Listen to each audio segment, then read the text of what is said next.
Oh, hey, I didn't see you there. Oh my, is it actually? Oh, it's story time. Well, today, kids, we're gonna learn about a guy named Franco. He lived once a long time ago, and he ruled Spain as a dictator. As a dictator. He was the leader of a nationalist group in Spain called the Falange. Franco came to power after the Civil War, and he was the sole dictator in Spain. World War II started almost immediately after the Spanish Civil War, and Spain was extremely weakened, and it was tired of fighting, and a lot of its troops were dead or tired or shell-shocked, so they couldn't participate in World War II. However, during the Civil War in Spain, Franco got support from the Germans and the Axis powers. Naturally, they sympathized with the Axis powers during World War II. Spain joined the Anti-Comintern Pact, which is also known as the Anti-Communist Pact, with Germany and many other nations. And it also signed secret treaties with Germany. Spain also took a pro-Axis non-belligerency stance with Germany. For example, he offered Spanish ports to the German Navy, and Spain also offered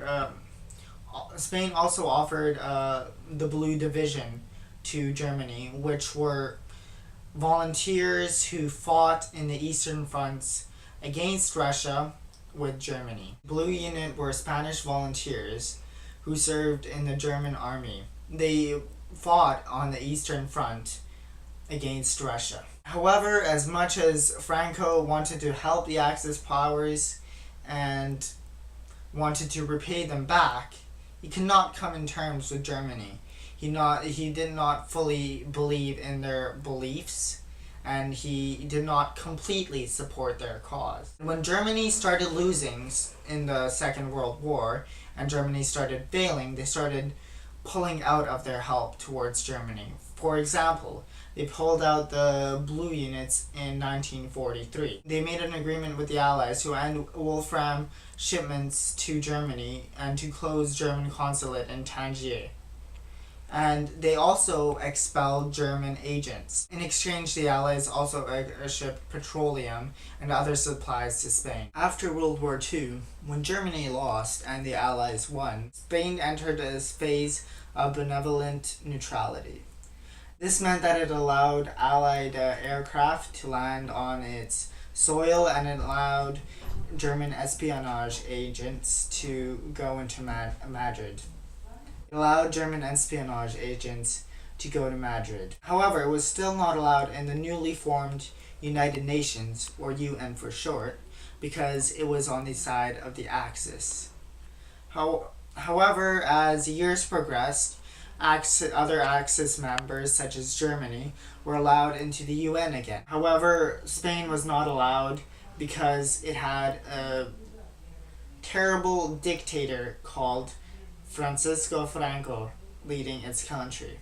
However, in December of 1946, the UN decided not to let Spain in at all because they had Franco as their ruler, and they deemed him as a bad dictator and didn't want him inside the UN.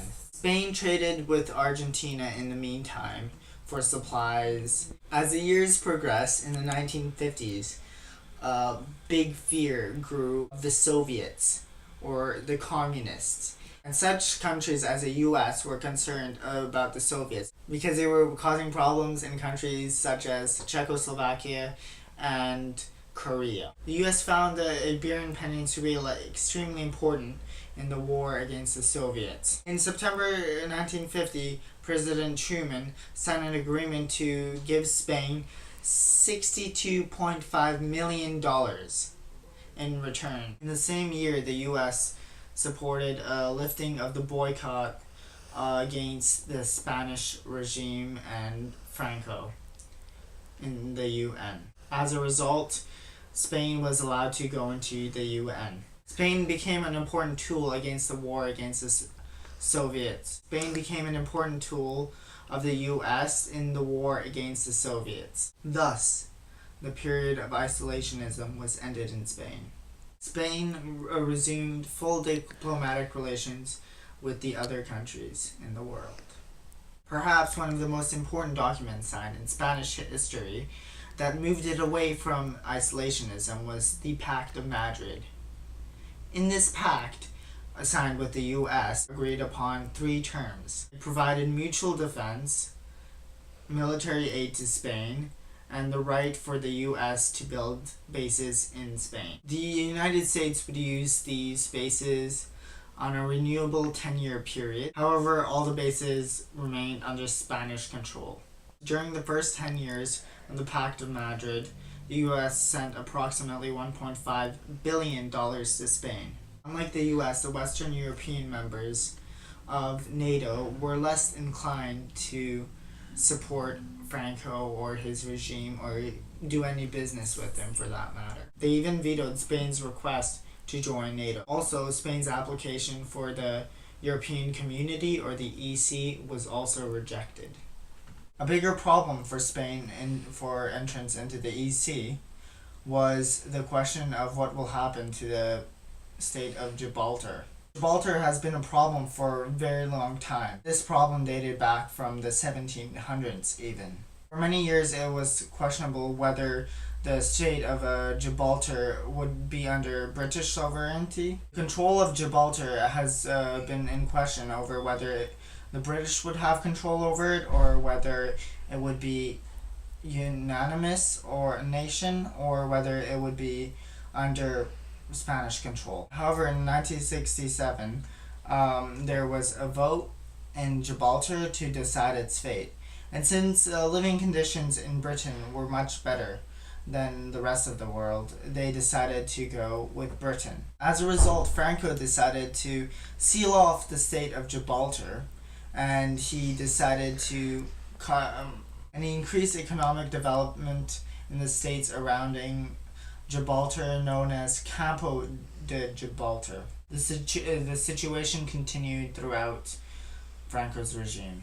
Before Franco came to power, he was a commanding officer in northern Africa, or in Morocco. Franco continued to have close ties with that nation, and he listened to the Arabs' interests. Thus, Franco and Spain were very close with the Arab world, and they were sort of mediators between the Arab nations and the rest of the world. Despite Spain's presence in North Africa as a colonial power, it was still in good terms with the other Arab countries.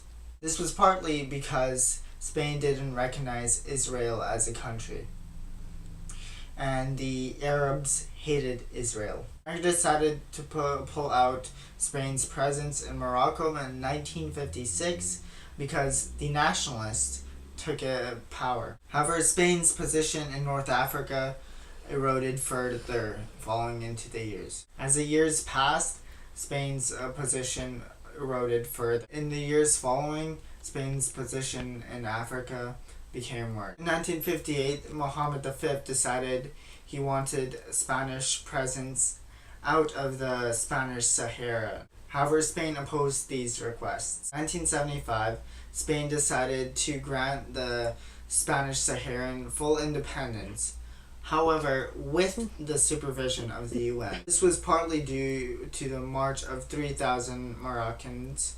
This was partly due to the 300,000 Moroccans in their march to Mauritania. At the time of Franco's death, Spain's only presence or position in northern Africa were a couple of cities inhabited by Spanish people. So kids, now that you know how fun and interesting Franco's regime is, would you like to join us for another session of Lazar's historical moments? Hope you enjoyed. Bye! So, naturally, the phalange. Okay. Do you know how to, Just... Did I pronounce that right? Hold up. Despite...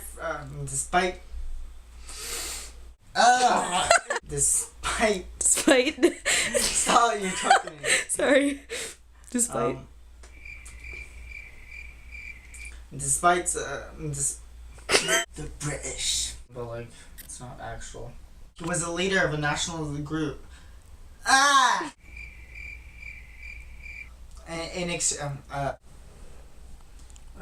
Common time. Franco.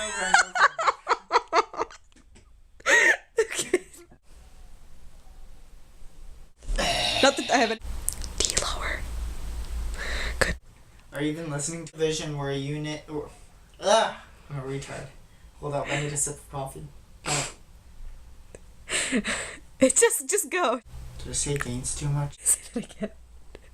Okay, no, it's when I spike it up, it has to look good because like it can look floppy and all. Because they were causing troubles in countries such as Czechoslovakia, and this meant that it allowed. Do you know anything about that? Me? Yeah. Let's find the Iberian Peninsula. Oh, Mom! Mom!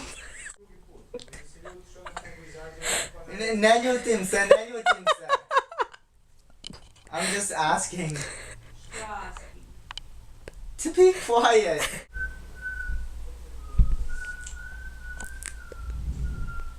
Sveto!